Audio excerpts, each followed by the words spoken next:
ԲՀԿ անցնել չանցնելու դրամայում նոր զարգացում կա, ու իմ առաջի տպավորությունն էր, որ կեղծում են, որ ԲՀԿ-ն չանցնի։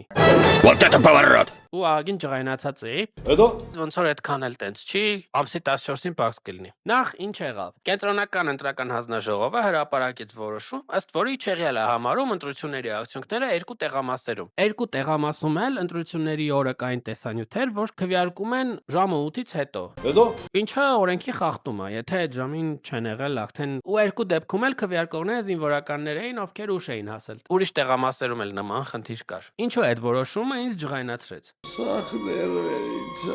Որովհետև որոշման մեջ ասում է, որ այդ տեղամասում քվեարկած բոլոր ձայները համարվում են 0։ Իսկ քվեարկության մասնակիցների թիվը գումարվում է անճշտությունների թվին։ Եթե ընտրական օրենսգիրքը մի 50 անգամ չեք կարդացել, փաստացի այդ նշանակում է, որ բոլոր կուսակցությունների ձայները այդ տեղամասի հանվում են, բայց ձայների ընդհանուր թիվը, որից որոշվում է տոկոսը, մնում է նույնը։ Ավելի պարզ լեզվով ասած, բոլոր կուսակցությունների տոկոսները աննշան չափով իջնում են։ Հիմա մեծամասնության դեպքում դա ոչ մի դեր չի խաղում, բայց հենց ԲՀԿ-ի դեպքում, որոնց տոկոսը հազիվ 4-ից բարձր էր, այդ նշանակում է, որ իրենք էլի 4-ից ցածր են ու շեմը չեն անցնում։ Ու բնականաբար առաջի տպավորությունն էր, որ այս որոշումը միտումնավոր այն ձևով են արել, որ ԲՀԿ-ն չանցնի։ Ավելի մանրամասն նայելուց հասկացա, որ այս տարբերակը պարտադիր է ընտրական օրենսգրքով։ Այսինքն, եթե կան խախտումներ, պետք է այս մեխանիզմը գործի։ Բայց այդ տեղամասերում նաև հնարավոր է նշանակել վերաքվեարկություն։ Մարդիկ նորից գան, քվեարկեն ու այդ քվեարկության արդյունքները արդեն հաշվեն։ Վերաքվեարկության որոշում կարող է կայացվել հունիսի 14-ին, ընտրությունների արդյունքներն ամփոփելիս։ Այդ դեպքում հունիսի 21-ին այդ տեղամասերում կլինի նոր քվեարկություն։ Ու բնականաբար արդյունքում ԲՀԿ-ն կանցնի, մյուս ընդդիմադիրները հաստատ կոչ կանեն իրանց ընտրել։ Վերաքվեարկություն նշանակում է այն դեպքում,